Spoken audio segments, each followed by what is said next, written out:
What's up, guys? Specstar here today, pointing my phone's flashlight at my face because I thought it would be funny to have Dracula lighting. So you guys better enjoy my weird sense of humor because I'm going to be pointing a flashlight at my face for 15 minutes because of it. Better enjoy it. And I am going up here today in my Week 5 battle of NPL against Aster. And he has got himself a team consisting of Metagross, Mega Scizor, Landorus Therian, Jolteon, Alomomola, and Hoopa Unbound. And this is going to be a pretty interesting matchup for me for a few reasons. One, I'm 2-2 and I'm at that crossroads of positive negative where I can go on either side, and I'd like to get back on the positive after that aggravating start I had to this season. Made me want to punch an orphan. And Aster here is 4-0 plus 11, so we've got quite the obstacle in our way. It's definitely going to be fun and interesting to battle Aster here. I have been watching some of his stuff since well before anyone knew who the hell I was, so that'll definitely make this interesting for me. And the team I've got for this matchup, let me just switch over to it here. So starting off here, I've got a Celesteela. Pretty damn basic bitch for a Steela. Basically just the OU Sepal, but I switch Protect for Toxic. Toxic is nice for things like the Almamola. Basically anything that can really handle being Leech Seed and Heavy Slam does not particularly appreciate being Toxic. And that's my thought process there. I'm realizing now, based on trends from a few battles, I like to be a basic bitch with my Celesteela, don't I? Pretty damn much. Next up here, I've got my Latios. I'm rocking Choice Specs on it. And I've got Psychic, Hidden Power Fire, which covers the Scizor. Shadow Ball covers a few things, particularly Metagross was one of them that I wanted to cover. And there was something else that didn't come. And Draco Meteor, which just takes chunks. I mean, that's what that's for. You guys know what that move's all about. Running just enough speed to cover those nice base, what are they? 108s? Yeah, cover those nice base 108s, as he didn't have a 110 for Latios to go all the way speedy. Next up here, I've got a Tyranitar, and I had to have as many special moves as I did physical for its debut here, just for the fans, for the culture. Had to. I'm running a Scarf set with enough speed for something, I can guarantee you that. I believe it was that same base 108 mark I wanted to hit.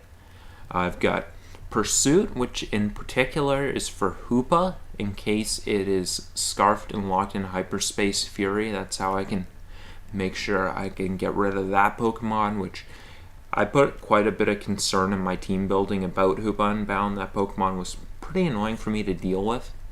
I can defensively check the majority of his team aside from that. And I've got Ice Beam, which hits Landorus Therian, Fire Blast, which hits Scizor, and Stone Edge, which hits most of the team. Next up here, I've got a Pex, and I don't remember why I had P-Jab, but I had a very particular reason.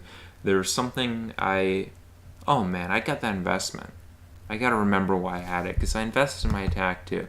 There's something I did not want to let sub up, and it did not come after I put that processing onto it. But yeah, there's something I wanted to make sure, because you know how Toxapex can get a little bit too passive, and we don't want that. I wanted to make sure this little stupid thing that I can't remember could not sub up, and P-Jab with that attack investment was making it not practical for the thing to be subbing. Scald, Scald. Haze there for the Scizor, make sure I can beat the Scizor with this thing even though it's specially defensive. And next up here I've got the Doug Trio, and I'm rocking a nice Enigma Berry Natty Gift, And if you guys don't know what the Enigma Berry does, you are forgiven, because I had to look up what natty gift berry the Enigma Berry. I had to look up what natty gift berry was, 100 power bug. And this is, of course, as I say that, you guys know it's for the Hoop Unbound, which I want to trap because that thing scares me. I even, when I was making this set, I had to scour the internet to find out if the Enigma Berry was released. And it was, because they had a berry event in Ultra Sun and Ultra Moon. They had a berry event that included the Enigma Berry, so figure that out. And then I believe I was hitting the same benchmark with speed that I hit on everything else. It was just an important mark in this matchup against him. Toxic covers things like Landorus or an Alomomola that might want to come in after this thing gets a kill, or if the hoop is not there, it's just kind of a niche usage. And Stealth Rock, just the best move in the game. Earthquake for stab. Next up here, I've got the Tangrowth, and I'm rocking the eject button for the Doug Trio. And I'm running especially defensive without the Assault Vest, which, yeah, it sounded weird to me when I was making it, running in a non-Assault Vest, especially defensive Tangrowth, but it helped with things like Jolteon. And it just got most of its use. It could still kind of do defensive things against a lot of the physical attackers, even with the special defense investment. And Hidden Power Fire hits the Scizor. Giga Drain hits most things. Sleep Powder is a busted move if you can get the stupid thing to land. And Knockoff. You guys know the deal about Knockoff. You're going to want to run those on almost all your Tangrowths. Alright, so let's get back to the replay view and get this show on the road. So looking at this matchup, I wanted to lead off with Latios. It had I wouldn't say it had the least repercussions, but it had the most upside, because if he led off with Landorus, Jolteon, or Alomomola, Landorus and Jolteon, both of which I thought were a relatively very possible lead. If he let it off with any of those three, Latios put a lot of pressure on him. So I'm going to lead off with Latios. And he is going to lead off with Metagross. And I'm going to decide here to click Shadow Ball for a few reasons. One, there's a very high possibility that a lead Metagross would want to go for Stealth Rocks here. Two, another thing is that if it's able and it's not an offensive set that would potentially get one shot by Shadow Ball, then the thing may have Pursuit. I know I've run more than my share of Pursuit Metagrosses in the day, so I think my best play here is just to Shadow Ball. And I will Shadow Ball, and I will take the thing out, so that is a great frickin' start to this game. He's going to bring in Alomomola. I don't want to let the thing knock or toxic me, so I'm going to go into my Sexy Pexy. But he's going to show off the Whirlpool, which is really interesting. And he's going to have quite the creative Alomomola set here. He's going to soak me. I don't have the toxic, so I'm just going to try and poison the thing with P-Jab. Best thing I can really do here. And he's going to soak me and then toxic me. Have you ever seen a poison Toxapex? Well, there it is. He came ready for this thing. And I will be able to poison it with the second P-Jab, which is nice. Now I'm just going to start recovering off. Whirlpool, unlike Block, does expire, so I know eventually I'll be able to switch out. And I just kind of need to stall it out a little bit until then. Especially considering its last move may not be Recover. I don't know what it is. It may not be Recovery, not Recovery. The thing may not be packing Wish, so it may be bleeding its own health out here too as I recover. He's going to switch out into Jolteon as my Whirlpool is getting close to expiring. That thing is going to put some pressure on while I'm taking... Oh yeah, I just noticed that I was getting hurt by my own Black Sludge too, so the Soak was doing two pretty good things for him there. Really interesting to see that kind of a set pop out there. Jolteon will come in, and that's very definitely going to force me out. I don't have a great switching on the thing right now, actually, because Tank growth would be my usual switch in on this thing, but I don't want to pop my eject button because that hoop is in right there. I want to save the eject button, so I'm going to go to my T-Tar here. That should still be able to take a hit pretty well and force the thing out. He goes for Signal Beam, which is actually pretty good coverage for my team. Now I'm pretty sure he's going to be forced out. T-Tar could very well click Earthquake here. And even if it doesn't, Stone Edge is doing a lot more than he'd want Jolteon to take just for chip on the Tar. So I know he's going to switch out here. Or I'm pretty confident in it, I should say anyway. And his switch-ins to this, he could go into Olo, but the thing probably doesn't have recovery, so it's probably not that good of a switch-in at this point. He could go into Scizor, but again, it's not Mega. It's probably more damage than he wants to really take from a Stone Edge if I do go for it.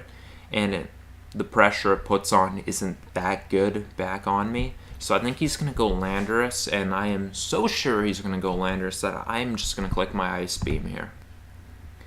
Leroy Jenkins. And yep, he does go into the Landorus, and that thing is going to get caught hard by the Ice Beam. That is indeed the biscuit that I risked it for. And he now is going to bring in his Hoopa Unbound. We are ready for this moment. I'm going to go into my Tangrowth. He's going to show off his Drain Punch, and since he clicked Drain Punch, I have no fears about going into Dugtrio. If he even... Oh, my dog walked on my screen. Sorry, I gotta fix that. Well, he walked on my keyboard, not my screen, but it messed up my screen. I'm now confident to go into Dugtrio because even if he is Adamant Scarf, Drain Punch is not KOing me. So I get to go for my Natty Gift here on this thing. It is trapped. Drain Punch does way too much. That is a fuck ton for a non-stab Drain Punch, but the Natty Gift is going to be able to take it out. Dugtrio still has a lot of value for me, so when he brings out the Jolteon, I'm instead going to go into my Tangrowth here. He goes for Signal Beam, and it does quite a bit of damage, but since Sandstorm's expiring, it's definitely not too KOing. He goes for another one, and we're going to get some pretty important information here because the first one's going to do 44 and the next one's going to do 51. So, that's just something to pay attention to. I'm going to put him to sleep. Fortunately, the sleep powder landed. That was significant. He's going to bring in his Scizor, and as I go into my Dugtrio trying to trap the Jolteon since it burned no sleep turns, Scizor is going to force me out. I'm going to go into Pex first before I go into Steela because I don't want Steela to get knocked off. He's going to Sword Stance, and I will just Haze. Even if I lose my Pex, it's not the end of the world. I'll let it go to keep the Scizor from being any big threat here. Then he's going to bring in his Alomomola. So I am going to switch out into my Latios. I'm okay if he Toxics me. I'm still putting some offensive pressure. He misses Whirlpool, which sucks for him, but it's not, I think, the biggest deal over the course of the battle. I go for my Draco Meteor. That will take this thing out. Seeing Sword Stance, I'm pretty sure Scizor is in pursuit, so I don't have to really think about that. After my Pex is getting a little low, so this time I'm just going to go into my Celesteela. If he Sword Stances, he won't be able to take me out, and I'll be able to click Flamethrower. He's going to bring in his Jolteon here. Again, I'm going to try to go to my Dugtrio to catch it sleeping. He'll burn his first turn asleep there, and unfortunately he's going to wake up on his second turn, which means Dugtrio is not trapping it, and it's instead going to pick up a KO there. So I'm going to bring my Latios, which definitely takes a Signal Beam, and click my Hidden Power Fire, thinking he's going to be forced out. He does go into the Scizor, and Hidden Power Fire will take that thing out. I can't say I didn't relish in that turn a little bit there. That was a pretty good turn for us there. Scizor's definitely the biggest threat, or so I thought. Jolteon here is going to show off Signal Beam, doing 46. I'm going to go for Hidden Power of Fire, do good amount. One more ought to do it, but it's going to go from 46 to 54. And after our battle in the LD with Count Real Oreo, we know all about that. But T-Tar is still going to take one, and I'm going to be able to click Pursuit, fortunately avoiding the confusion there, and win the game 4-0. So GG to my man Aster there. That was a pretty significant victory for us. T-Tar managed to make a bang in its first game on the team.